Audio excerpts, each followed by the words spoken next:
Tonight we're going to look at the Exodus. Did anyone ever see that film, The Ten Commandments? Yeah, I've seen with it. Charlton Heston? Yeah, I've seen it. Okay.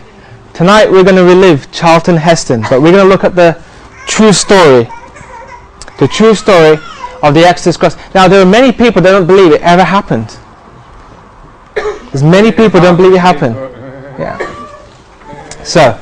It's in the Bible, I've read it. It's in the Bible many times. We're going to Egypt. Egypt was like a superpower like America is today. Egypt sprung up very quickly. Yeah.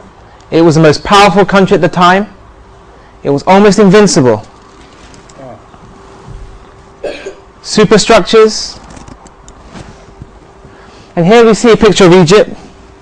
We see that the dark green bits is what we call Egypt proper. Okay? There's Cairo. Anyone ever been to Cairo? Those pyramids are huge. Do you know there was a challenge that was set out to ask who can build the pyramids? Now, who's the most technological country in the world? Who would you say is the most technological country in the world? China? Japan.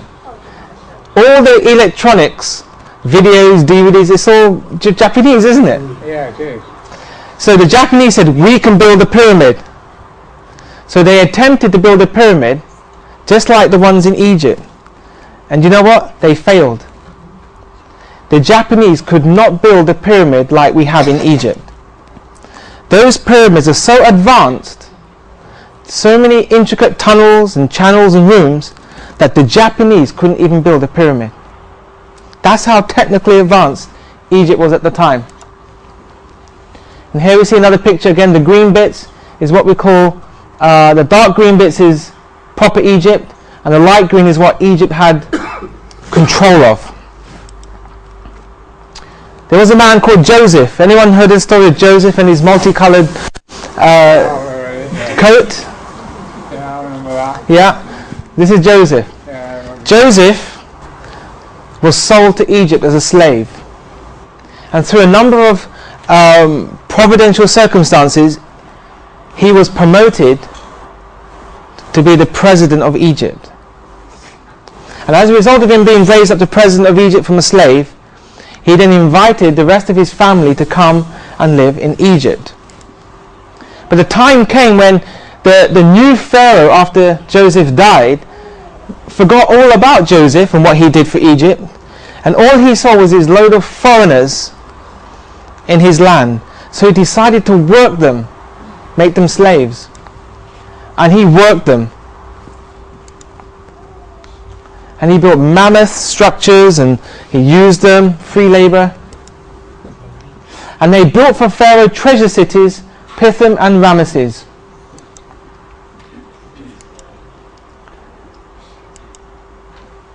And it was a hard life. Then Pharaoh said, you know what? The more we work these immigrants, the more babies they produce. And if we're not careful, they're gonna invade us and take over us. So he came up with the plan that let's kill all the children that are born. And there was a young boy that was born. We don't actually know his Hebrew name, but this family were from the family of Levites. And they said, how can we kill this child? And so what they did, they prayed. And they asked God for wisdom. How can we save this child? And here we see even the little brothers. Who's got brothers and sisters, by the way? Do you ever pray for your brothers and sisters? Look how they pray for their brothers and sisters. And so they come with a plan that what they'll do, they'll put this baby in a little ark, they called it. And they said, let's put it into the river and we just leave it in God's hands. And there she put it in the river. And that was his sister Miriam. But coincidentally, or if I use the word coincidentally or providentially, the princess happened to be nearby. And they found the baby and they said, this must be a goodly child.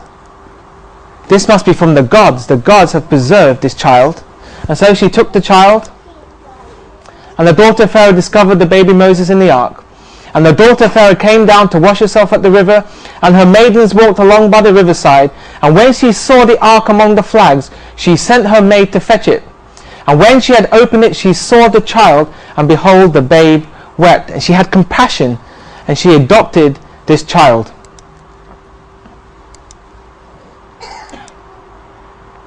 And this child grew, but what she thought was she needed a handmaid. And it so happened that Miriam was close by. She said, I will get you a handmaid, and got Moses' mother, real mother, to be the handmaid. So here Moses grew up like any other child. Then it was time for him to come into the palace and learn the way of royalty and princes. But he saw something that troubled him.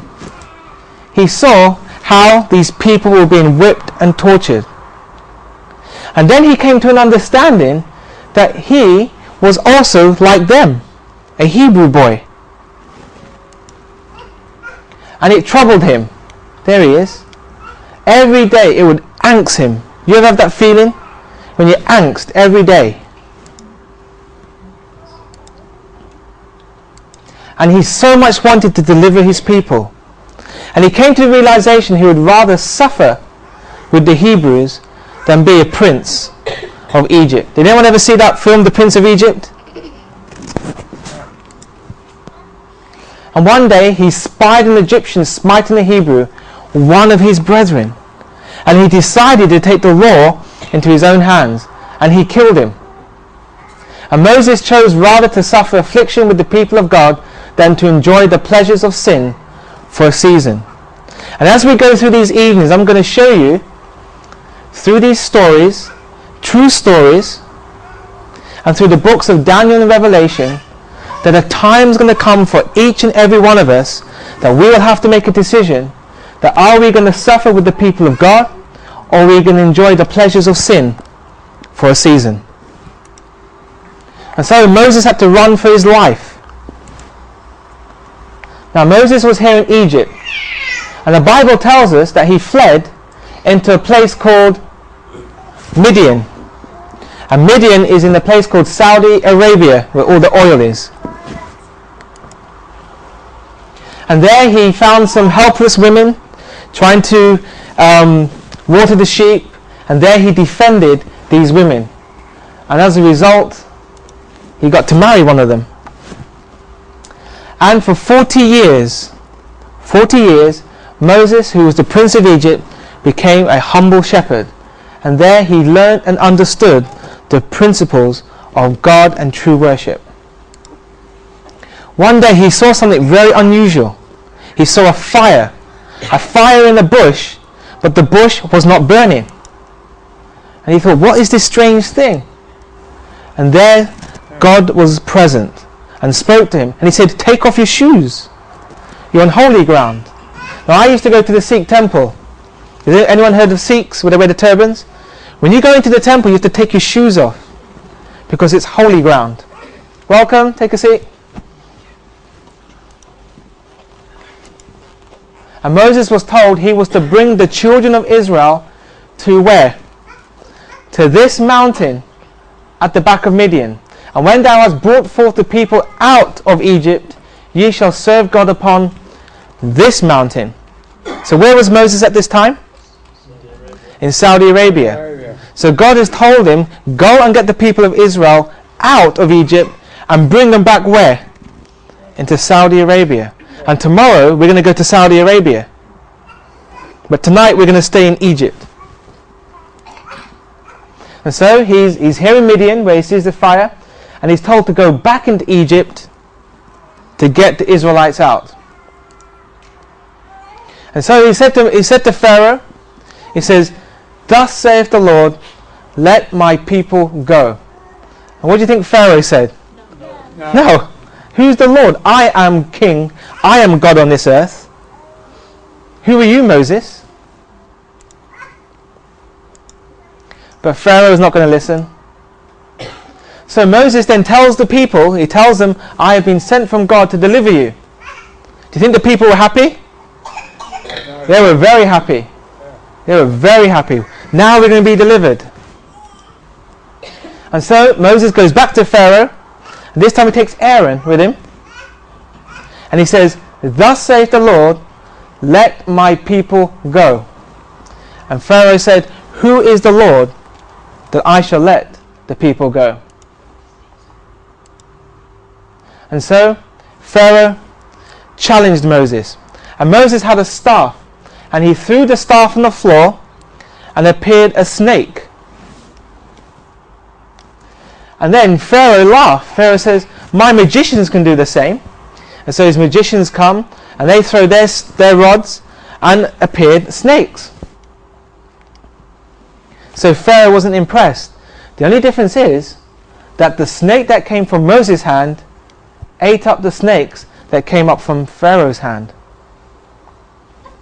Yet Pharaoh was not impressed. And then Pharaoh also called the wise men and the sorcerers. Now the magicians of Egypt, they also did in like manner with their enchantments. For they cast down every man his rod, and they came serpents. But Aaron's rod swallowed up their rods. And by the way, today, do we have magicians and sorcerers? You only have to look at the films like Lord of the Rings, and you have people like Gandalf. But you only have to go to a health fair, and you see witches and sorcerers and all kinds of manners of spiritualism. And I tell you now today that we are living in a time, dangerous times. And Pharaoh was not impressed. In fact, Pharaoh said, "Ye are idle, you people." So he made the Jews, the slaves, work doubly hard, and he said, "Get your own straw. Let your God try and deliver you now." Do you think the Hebrew people were happy now? Not at all. In fact, they came to Moses and said, "You've made our life even harder. Who told you to come?" And so God had to teach them a lesson, and one by one there were plagues that came upon Egypt. Now the Egyptians, they had many gods.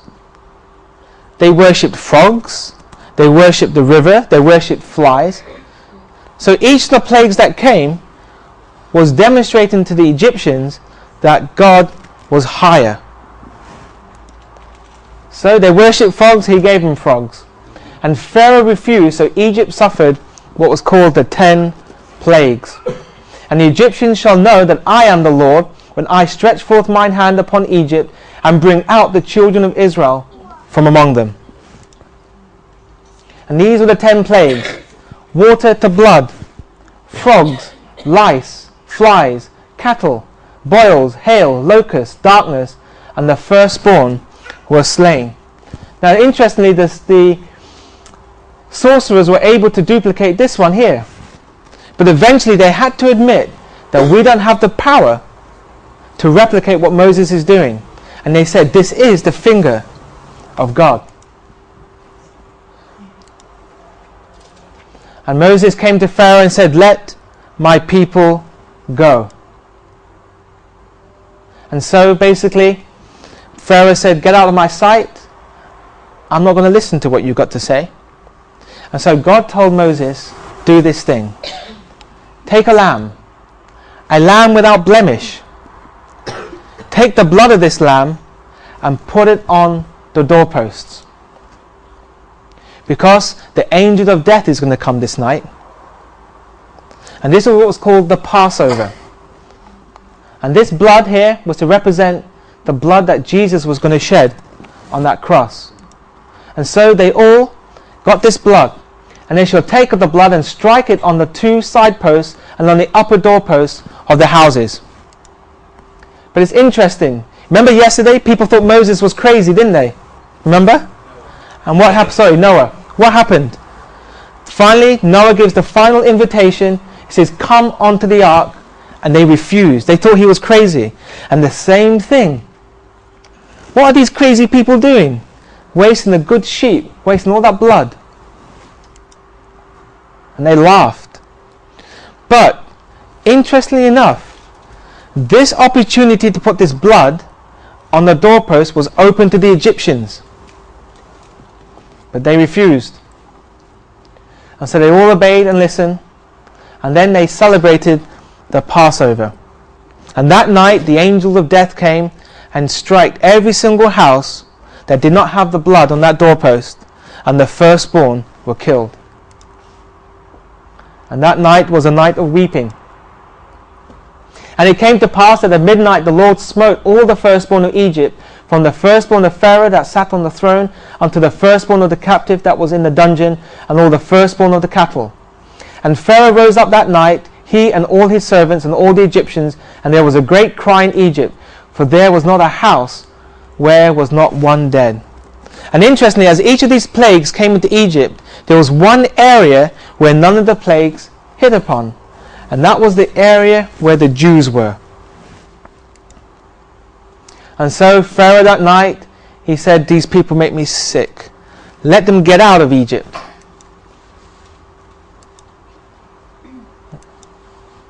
Pharaoh finally lets the children of Israel go and leave the land of Egypt. And Pharaoh called for Moses and Aaron by night and said, rise up and get you forth from among my people, both you and the children of Israel, and go serve the Lord as you have said. And the children of Israel journeyed from Ramesses to Succoth, about 600,000 on foot, that were men, beside children. And a mixed multitude went up also with them, and flocks and herds, then even very much cattle. Some estimate about 2 million people when you add all the children and all the women and the mixed multitude. 2 million people. And here in Succoth, Moses was a prince of Egypt. He understood how to command armies, so he gets them organized. And it says, and the children of Israel went up harnessed. Harnessed means like in order. Okay, and what does it say? Out of the land of Egypt. So the Bible tells us, okay, that they left out of Egypt when they came to Succoth. And here they left. Now, God was leading his people. Here we see a pillar of a cloud. And the Lord went before them by day in a pillar of a cloud to lead them the way, and by night in a pillar of fire to give them light to go by day and by night. So these 2 million people, okay, they traveled day and night for 3 days. Day and night. Moreover, thou leddest them in the day by a cloudy pillar, and in the night by a pillar of fire, to give them light in the way wherein they should go. Now, if you stay with us for the next few weeks, I'm going to be sharing some scary stuff with you. We're going to go deep into some of the aspects of the books of Daniel and Revelation. But I want you to know tonight that even though you can't see the pillar of the cloud and the pillar of the fire, God still leads his people today by a cloud by day and a fire by night. And so, some experts tell us that this was where the Jews were held, in Goshen, because Goshen was the most fertile land. And they traveled to Succoth, here where Moses gathered and harnessed them. And then we're told, right, that they left Egypt proper. Now traditionally here is where we're told Mount Sinai is. Has anyone ever been to Mount Sinai in Egypt? Okay, this is where traditionally say Mount Sinai was. But we're told that they traveled for 3 days.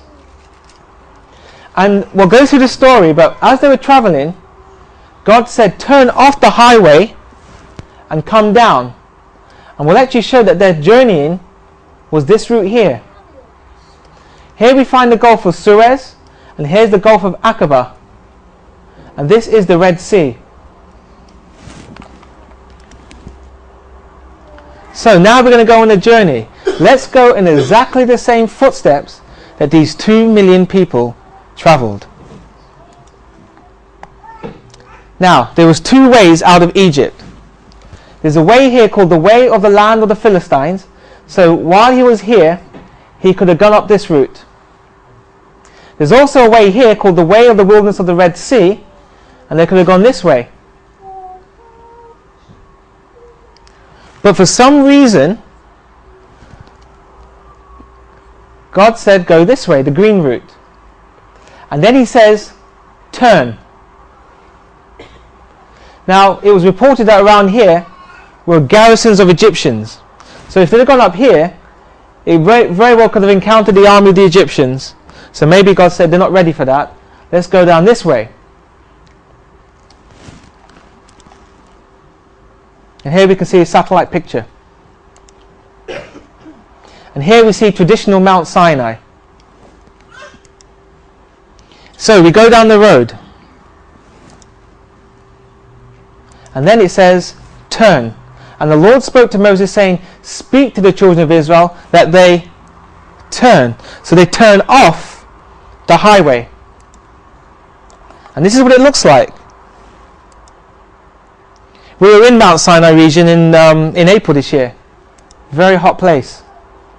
So Pharaoh said, they are entangled in the land. The wilderness has shut them in. So Pharaoh knew exactly where they were. He had his spies in the land. And he knew that the route, when they turned off the highway, he knew they were trapped. And this is the route. You go down. And the Bible tells us they came to some palm trees. And then all of a sudden, in the distance they could see the sea. And they travel through. This is called the Wadi Watir, by the way. And here we see a satellite picture of the Sinai region. And when people were looking for this Red Sea crossing, they discovered when looking at satellite maps that if there were 2 million people, there had to be a beach large enough to hold 2 million people. And the main place that they could see on this map was here, Nuweiba Beach.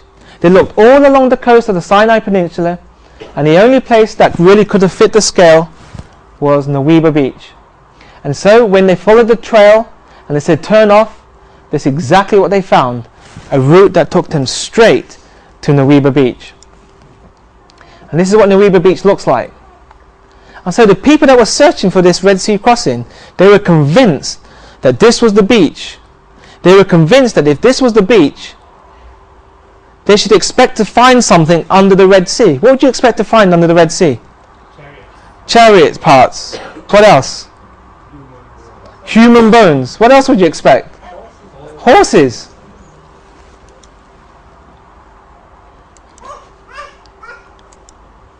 Okay, so before the crossing, they firstly had to leave Egypt proper. Then they went into a desert, and then finally a large area by the sea shut in by the mountains. Okay? Now some people seem to think that when they did this Red Sea crossing, it must have been on this side of the Red Sea, on the Gulf of Suez, where it's called the Sea of Reeds. But when you look at the description in the Bible and even in the works of Josephus, it does not match the description. Because if you're by the Sea of Reeds, you are not entangled in the mountains. So this is Nuweiba Beach. And I've been to this place. Now, when these people went to this Nuweiba Beach, they found this column which was in the sea. And they informed the authorities, and they then put this pillar on the beach. But they had no inscriptions. One side of the pillar was worn out from the erosion of the sea. And here was an old fortress.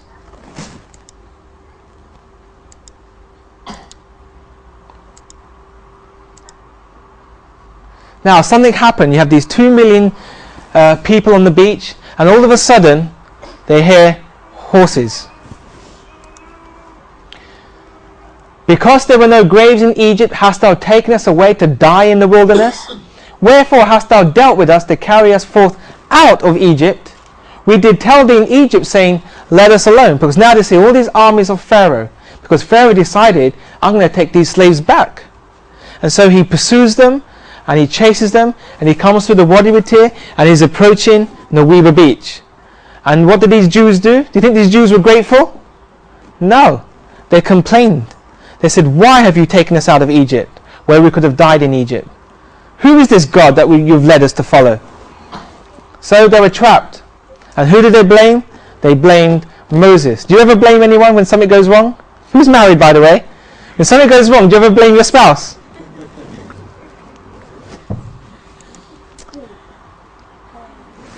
And Moses says, trust in God. And what they found is there's no Weber Beach, that God was in control. Now, interestingly, okay, some people went diving, and they found, I don't know if anyone's ever been to the Red Sea, but the Red Sea is very deep. On this side of the Red Sea, this is the Weber Beach, this side of the Red Sea is up to 5,000 feet deep. This side of the Red Sea is up to 5,000 feet deep. If you ever look up maps of the area, you have a deep here and you have a deep here. But interestingly, in between the deeps is a shallower area. And when they went diving, they found, right, that instead of being here like 45 degrees straight into the water, they found it was a gentle slope. And on the other side of Saudi Arabia, they found there's a gentle slope. And they found that over the years, sand was washed into the sea, and there was like an underwater sand bridge. So for many years before this event even took place, God was already preparing a highway through the Red Sea. Here we see a deep here, and we see a deep here. And we see this bit here? It's like a shallower. And here we can see a satellite picture. You can see that the dark blue is where it's deep, and the shallower is where it's, the lighter blue is where it's more shallow. The Lord drove the sea back with a strong east wind, and the Israelites went through the sea on dry ground, with a wall of water on their right and on their left. The surging waters stood firm like a wall, and the Bible says the deep waters congealed in the heart of the sea. Now many people think this is a fantasy story. They don't believe what the Bible says. What does congeal mean? To change from a fluid or a soft to a solid or rigid state, as from water to ice. Now in many of the villages in the deserts, they found that if you position rocks and you put water between the rocks, that during the night when the wind goes through the rocks, it causes the water to turn into ice. Have you ever heard of that? Okay, water can turn to ice under right conditions, even in the desert. So when it talks about congealed, maybe this east wind that came from God, okay, blew the water so hard that the congealing means it froze the water solid. So on either side of the wall of water was ice. That's what congeal means. That's how they were able, because some people argue, if God is blowing this east wind, how can you walk through an east wind? It's a fair argument, isn't it? But if you've got this strong east wind, and you part the water, and make it into ice, can you walk through? And here's an example how it would have looked, how this area is being blown apart. And here the Red Sea opened wide, and the people were able to walk through. Now, interestingly, at this time we're told, the Bible tells us that there was a pillar of fire that blocked and separated Moses and the people and the Egyptians. I mean, if I was Pharaoh, I wouldn't mess with the fire. But he was a stubborn man. He had a hard heart. When you don't know God, you are capable of all kinds of evil. And here this pillar of fire separated. What happens, by the way, when you put fire to ice? And the pillar of the cloud came between the camp of the Egyptians and the camp of Israel, and it was a cloud and darkness to them, but gave light by night to these. So that's interesting, isn't it? The pillar of fire was a light to the Israelites, but darkness to the Egyptians. But God led the children of Israel by day in a pillar of a cloud, and the Lord went before them by day in a pillar of a cloud to lead them the way, and by night in the pillar of fire to give them light to go by day and by night. And so they crossed through. And the Lord caused the sea to go back by a strong east wind all that night, and made the sea dry land, and the waters were divided, and the children of Israel went into the midst of the sea upon dry ground, and the waters were a wall to them on the right hand and on the left hand.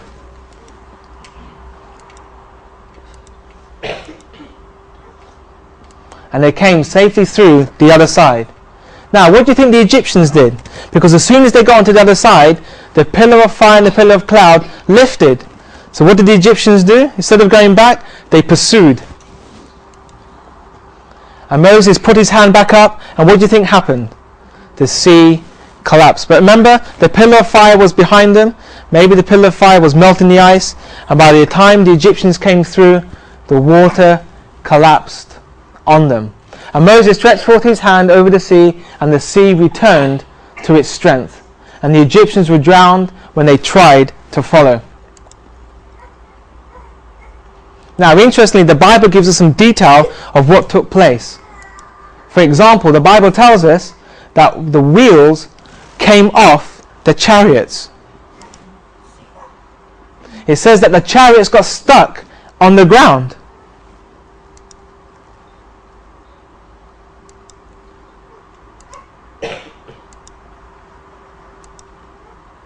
And the waters returned and covered the chariots, and the horsemen and all the hosts of Pharaoh that came into the sea after them, there remained not so much as one of them.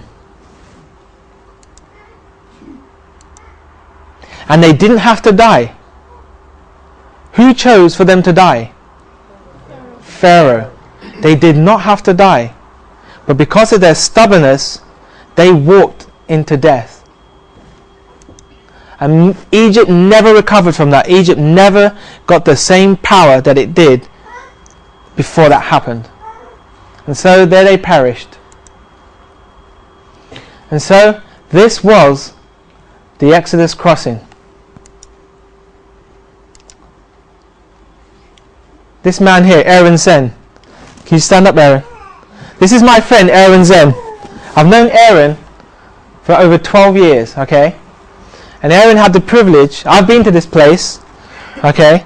But Aaron actually had the privilege to go diving on some of the expeditions. I had better things to do. So, this is Nuweiba Beach. So, these people are looking for the Red Sea. What did we say they should find in the Red Sea if this was the Red Sea crossing? Chariots, horses, human bones. But not only that, we should expect to find chariot wheels by themselves. Because the Bible tells us that the chariot wheels were taken off the chariots. So, on the beach at Nuweiba, they decide, let's go diving in. By the way, when Emma and I went to the Red Sea, I'm brown, as you can see, and I thought it's impossible for me to get burnt. But there I was sunbathing, and I got burnt solid all the way down. I was shocked. I didn't think I'd get burnt, but anyway, this place is hot. Even as an Indian, I have to have sun cream. So they decide to go diving. So let's go diving with them.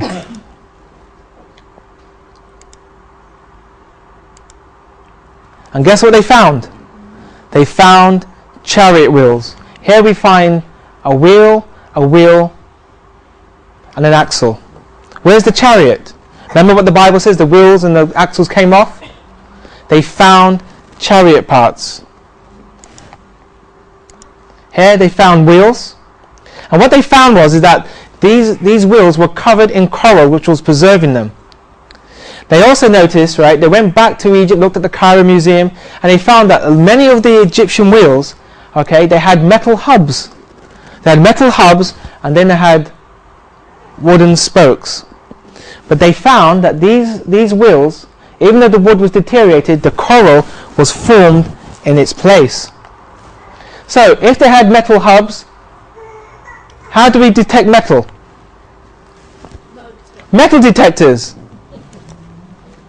So, they went to this man here, Muhammad Hassan, can't remember his full name, and they said to me, we found some chariot wheels. We found 4-spoke, 6-spoke, and 8-spoke chariot wheels. He said the only time they used 8-spoke chariot wheels was in the 18th dynasty. And so he confirmed that yes, these are Egyptian wheels. Now some people will tell you, right, that these were during World War II, okay, or during the 1969 war, that these were armored vehicle wheels. And if that's the case, where's the vehicles? So here we find chariots, we find 4-spoke, 6-spoke and 8-spoke wheels. Here's an 8-spoke wheel, because some people will tell you that the Egyptians never had 8-spoke wheels. 1, 2, 3, 4, 5, 6-spoke wheels. And here they found a gold wheel.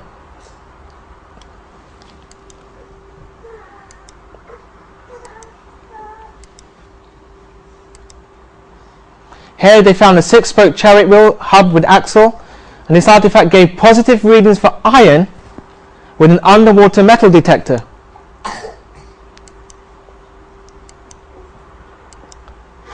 And here they found human remains. This is a human rib cage. And they found some bones, and they took the bones and they had them analysed, and it was human bones. And they asked the question, how old are these bones? And they said because the bones are mineralised, they're very old. They couldn't date them, but they were very old. This is a pelvis, part of a hip. They found horses' hooves. So the crossing itself, the Bible tells us that it is a deep sea. And I tell you now, the Red Sea is deep. We should expect to find parts of chariots, wheels detached from the chariots, humans and horses, and that's exactly what was found when they went diving under the Red Sea. They took some measurements, and this is slightly exaggerated, but this is what it looked like. Very deep, and there was a shallow crossing from Egypt, Nuweiba Beach, to Saudi Arabia. It's the human rib cage. Human bones.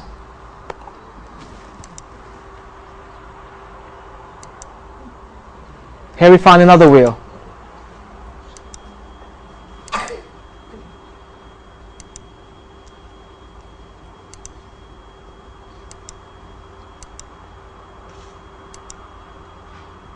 Now,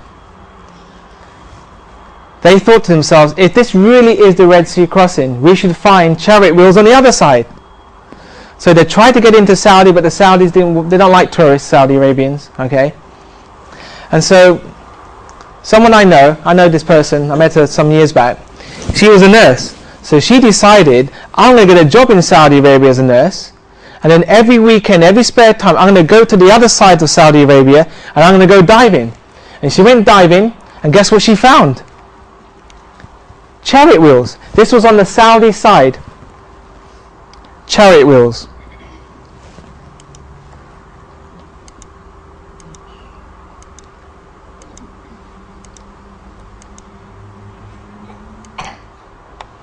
And there you can see there's a metal detector, all reading positive for metal. Here you can see another wheel.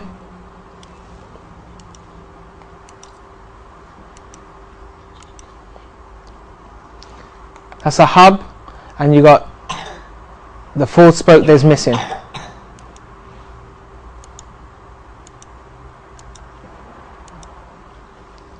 See another wheel with the hub. This isn't some kind of fantasy. This is real first-hand evidence. There's people been diving down there. I've got 3 separate independent friends that I know firsthand been diving down here, and they found and touched these wheels.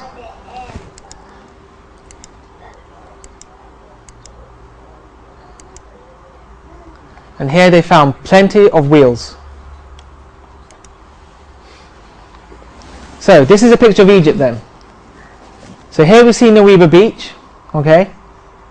Here we see traditional Mount Sinai, and this is Sharm el-Sheikh. Sharm el-Sheikh, very nice place, Sharm el-Sheikh.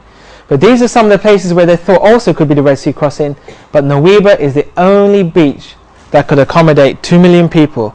It's the only place where they've been diving and they found human remains, horses' hooves, wheels and chariot parts. And here we see traditional Mount Sinai. By the way, how did they find this site? There was an Emperor Constantine. He was around the 300s. He was a Roman emperor that converted to Christianity. His mother Helena had a vision, And in this vision, she says God showed her where the true biblical sites were. So she came on an expedition and she said, oh, this looks good. This is Mount Sinai. And that's how they got Mount Sinai. But remember what we said? God told Moses to bring them back to this mountain.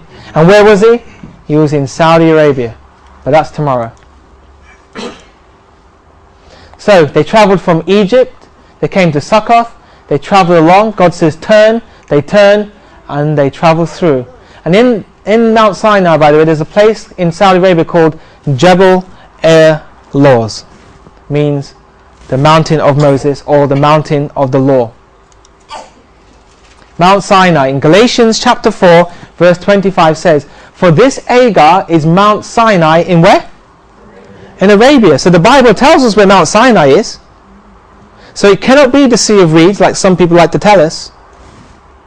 And answer to Jerusalem, which now is and is in bondage with her children.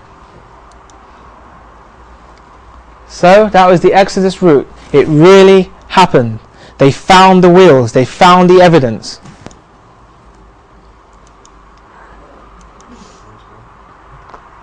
In 1 Corinthians chapter 10 it says, moreover, brethren, I would not that ye should be ignorant how that all our fathers were under the cloud and all passed through the sea and were all baptized unto Moses in the cloud and in the sea.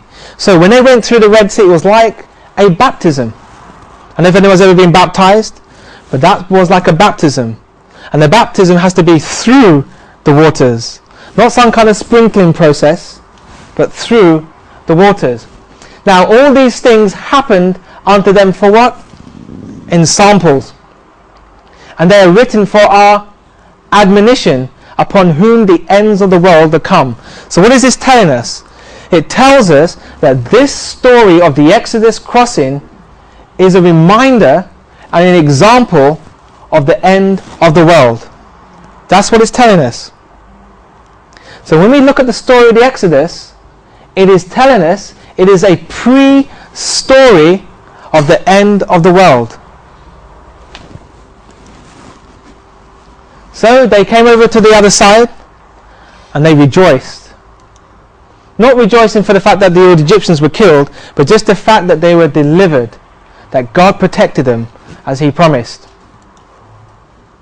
And there they saw the dead bodies. And Israel saw the Egyptians dead upon the seashore, and their bodies were strewn along the shoreline. Thus the Lord saved Israel that day out of the hand of the Egyptians. And Israel saw the Egyptians dead upon the seashore. And Israel saw that great work which the Lord did upon the Egyptians. And the people feared the Lord and believed the Lord and his servant Moses. Yet just the day before they were complaining to Moses that you brought us out here to kill us.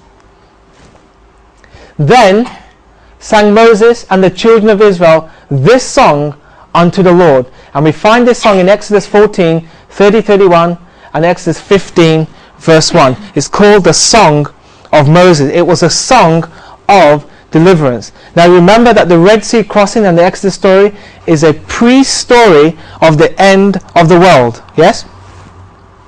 And so they sang the song of Moses. But there is, in the book of Revelation chapter 15, another song of Moses. So there they sang and they celebrated. Then sang Moses and the children of Israel this song unto the Lord. I will sing unto the Lord, for he hath triumphed gloriously. The horse and his rider hath he thrown into the sea. And Miriam the prophetess took a timbrel in her hand, and all the women went out after her with timbrels and with dances. However, in Revelation 15 verses 2 to 4 says this. And I saw them that had gotten the victory over the beast, and over his image, and over his mark, and over the number of his name. Okay, we find this description in Revelation chapter 13. Okay, it talks about receiving this mark, receiving the number of his name, and receiving the number of the beast. So these people, you have a group of people that have victory over the beast, over his image and his mark, and over the number of his name.